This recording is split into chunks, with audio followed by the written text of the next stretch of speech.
Hi, I'm Rebecca Harris, and welcome to this edition of Faces and Places. Today we are at the Harvest House Coffee House, and I'm with my friend Jessica Cronin. Yay! Yay! I met her last time I came here and had that awesome milkshake. Oh, it's so good. How many coffee houses has milkshakes too? Right. I mean, really? Only one in Columbus. Well, the reason that we're here today at this gorgeous coffee house is because Jessica is part of a ministry here. And first of all, if you've never been to this coffee house, I want to encourage you guys to come by, because all of the proceeds from the coffee and the pastries and the milkshakes goes to ministries here in the community. And you guys just do an amazing job with it. So y'all please get behind them and support them and come out and enjoy a good cup of coffee at the same time. Yes. Thank you so much for having me today. I'm so excited. Well, you're so welcome, and you and your husband Jonathan have just dedicated your lives to doing the Lord's work here. And I have learned about a new ministry that you are involved in that is just, it's a very, very serious subject. So we're going to take you down a little serious road here for a few minutes, but the outcome is just, it's an amazing story. So please tell us how this ministry got started, what you're calling it, and what the purpose of it is. Yes. So Redeem is an initiative of Take the City that started in 2016, and our whole goal is to reach anyone in the sex industry with the hope of the gospel and the transforming love of Jesus. So we do this through outreaches. We have a safe house where we can rescue ladies that may have been trafficked or are in prostitution, things like that. And we want to give them a way to get a new life. And so we connect with long-term programs. We work with them where they're at. We also reach women in the strip clubs and just in neighborhoods where this is happening. So we've seen God transform many, many women's lives just through reaching them in discipleship and just walking with them and empowering them to be the women that they were destined to be. So Jessica, you said that you reach out to them. So can you explain to me how you reach out to them? Because this is a territory that can sometimes be dangerous. Yes, ma'am. It's a call for sure. It's something we feel called to do. And so what we do is we train volunteers, we train teams to know how to talk with women, how to approach a woman, what to do, what not to do. We go into streets. So some of the most known areas that are violent and there's a lot of gang activity, we are going to those places. But we know that we're going with a call from the Lord, and we're going with a commission, and He's protected us. We haven't had anything dangerous happen. We've always seen God protect us. So we go and we pass out roses, and we pass out encouraging cards that churches write for us or women's groups write. We've even had youth groups write these cards, and we've seen women just break down weeping because it was an encouragement that they needed in that very moment. And we see miracles happen every time we go out, which is incredible. So we go to the streets, we go to hotels, we go to the strip clubs here, and we just pass out roses and love on women. Well, one of the key things that I heard you say a minute ago is that you train these people who go out to do this. So how do you train them to do this?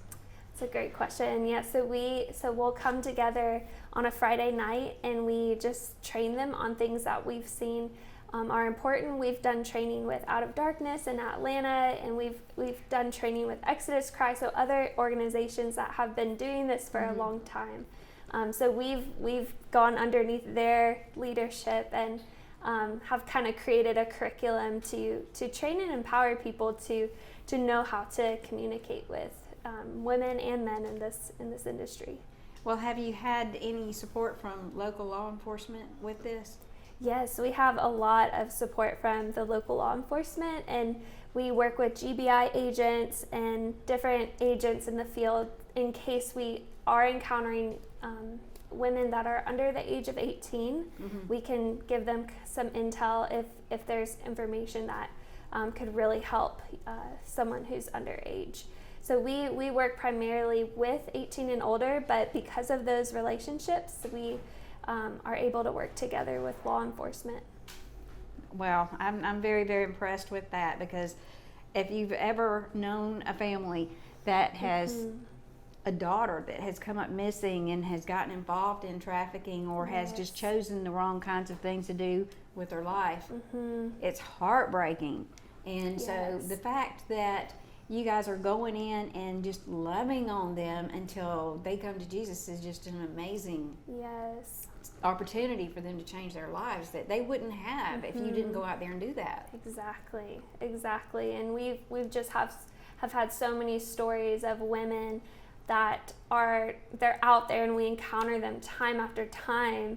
And even one is working for us now. She's 10 months sober. She's thriving. Yay. We've been in discipleship with her for 3 years now. And so it's a process, but like you said, they remember those moments when they're in the midst of their pain and their trial and their struggle. They remember those moments that Jesus meets them, and Jesus sends someone to encourage them or give them a hug or give them a rose, and just so they feel seen by God, even though they may feel so far away. Well, sometimes I think people, like you said, feel like they've just gone so far that they can't be saved. Yes. They can't be respected again. But I really enjoy seeing the transformation of people, because since you guys have been doing Take the City, I have met so many individuals who've come to me and said that if they had not gone to that first revival at the Phoenix City Amphitheater, that they would not have become a Christian, they would not have turned their life over, they would have not met their spouse, they would not have the family that they have now, they would not have the jobs they have now. And so this is just an incredible journey that you guys are helping to facilitate. I'm so proud of you. Oh, thank you. That's so awesome. And not only that, but you don't just introduce them to the Lord and then walk off and leave them. So when a woman decides that she wants to make a change in her life, Jessica, what do y'all do? Yeah, so it looks different for every case, I would say. But we walk with them if they're in addiction, which a lot of women struggle with when they're being exploited and they're being abused every single day. Whether you're in trafficking or prostitution, you have the same clientele. So when they're ready and they want to break the addiction cycle, or they want to break out of that lifestyle, we can help them get to a safe place. And so we utilize our Safe House or other organizations here in the city of Columbus, or even in Atlanta, and then we can help them get plugged into a long-term program. So there's incredible programs across the nation that help them deal with the trauma they've been through. They bring them through counseling, they help them get their GED, set them up for success in the future when they're ready to really start living their life.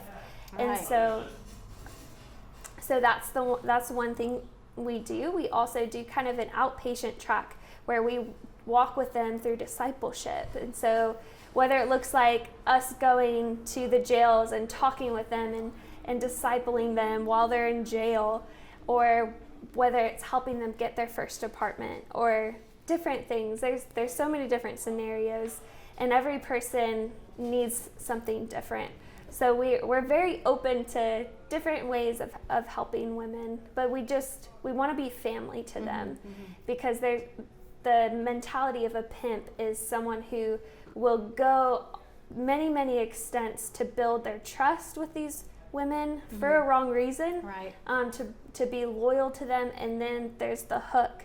And so we have to love these women with just as much passion and loyalty and consistency to really show them that there's not a hook, that it's for their good. It's to help them really become who God has for them to be. And that it's real. Yes. Because they've been lied to and deceived so much and used.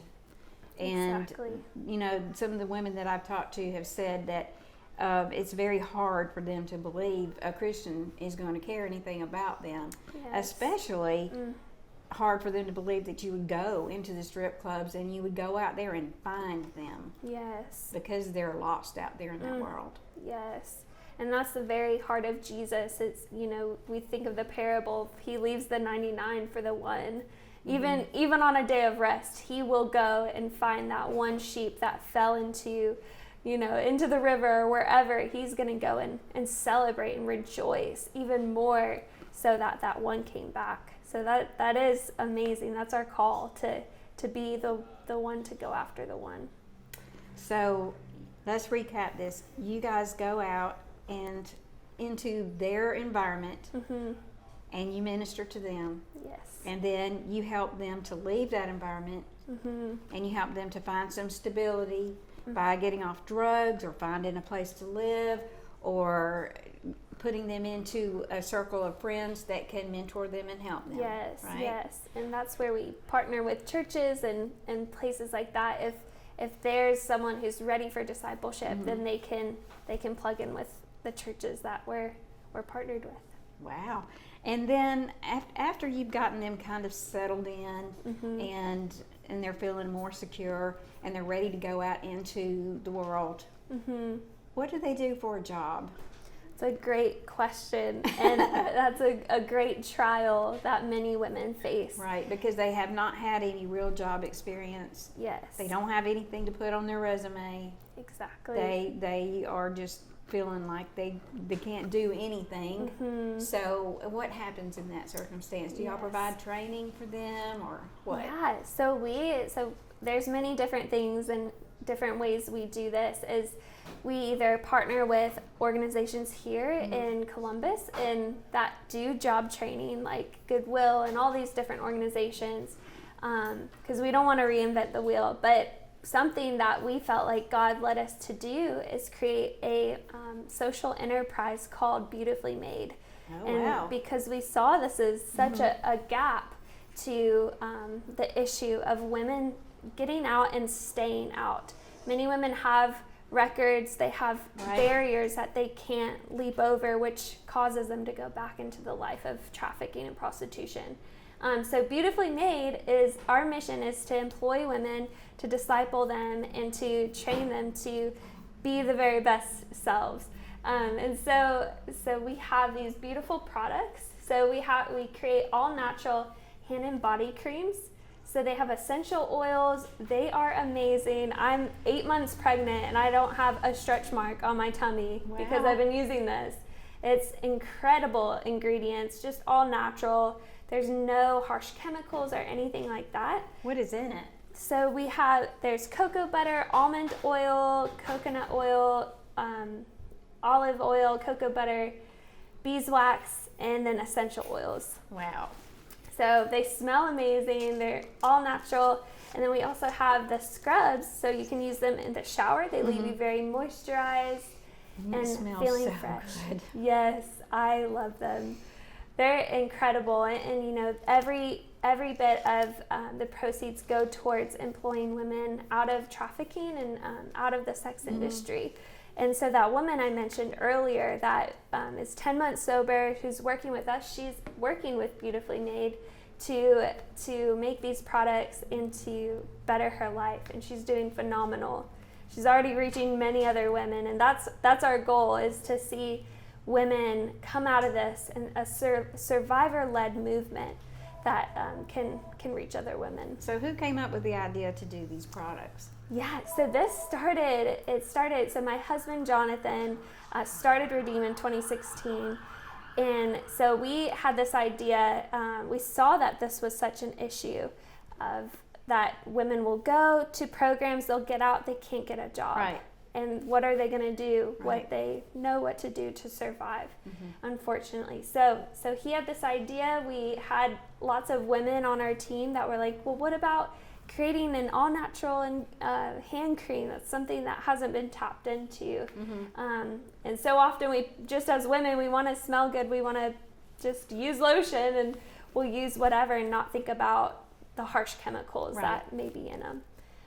So that started yeah, so my husband Jonathan started the vision and the social enterprise of Beautifully Made. Where do you make these products? So we actually make them here in this building, Okay. right next to Harvest. So the door right next door is where we do a lot of that. We actually are launching a clothing closet to help women. So the woman that the survivor that works with Beautifully Made, she's heading that up now. So not only is she making these products, she's reaching women through helping them get clothes they need and products they need. Wow, this is amazing. Tell me, how much do these products cost? Yeah, so if anyone wants to buy these products, they're just $15 each in our coffee shop. So you can stop by here. We sell them in the shop. They're amazing. And all natural ingredients. Yes. Yes. Yes. And everybody's into essential oils right now because, That's right. and I'm so excited about that too because, you know, I firmly believe that God told us in His Word everything we need to do to heal ourselves. That's right. Yes. It's and in so, the garden. to have the essential oils is just, it's a symbolic healing. Yes. You know, Yes. so many stories in the Bible about different oils and it's just, it's a balm of healing. Yes. Yeah. And speaking of healing, we've seen women have eczema and Right. different ailments of their skin be healed because of these products. And things that even high-end dermatologist creams weren't helping, Right. and this actually did. And sometimes women will have scars Yes. that they have gotten through their lifestyle choices. Yes. And then they have to look at those scars for the rest of their life. Yes. And to have something with essential oils in it that can help heal those scars Yes. physically as well as emotionally is just, it's such a wonderful idea. Yes. Yes. It's amazing. So if you out there want to support this ministry, there are several ways that you could do that. We want to invite you to come by the Harvest House Coffee House and enjoy some coffee or some pastries or some ice cream. I had some ice cream last time I was here. It was so good. So yummy. I'm going to say I it can't again. help myself. And now I know where to come when I need some good Yes. products with essential oils. And I want you guys to stop by here and pick some of this up because all of the proceeds Yes. from the coffee house goes back out into the community. And this is so important because this is going to help those women that need our help so much. Yes. And sometimes we get caught up in judgment and sometimes we get caught up in what will people think. But Yeah. y'all don't worry about that. You just go out to where they are Yes. and bring them That's right. home. Yes. That's exactly right. We want to see more come into the kingdom. That's right. Well, thank you so much, Jessica, for Thank being here you. with us today on Faces and Places. Awesome. Thank you so much. It's an honor. All right. And again, I want to tell you where we are. We are at Harvest House Coffee on 2nd Avenue, right across the street from the Valley Rescue Mission. Yes. So y'all please stop by and support them with your prayers. And if someone wanted to volunteer to help out here, what would they need to do? So they can either talk to a barista here at Harvest Coffee, or you can go to takethecity.com and you can find every information, whether you want to volunteer with Take the City, Redeem, and you can contact us through there. The Take the City website is amazing. That's how I found out about this. Oh, that's awesome. Y'all do a wonderful job with your social media. Oh, thank you so much. I don't live here in town anymore, but I'm always constantly checking to see what y'all have going on because, like I said, from the very first Take the City revival on the river at the amphitheater to now, y'all just have your hands in so many different ministries in town, and I'm so proud of you. Oh, thank you so much. We appreciate your support. You're welcome. Well, thank you for joining us today on Faces and Places, where you never know whose face you'll see or where we'll be. Until next time.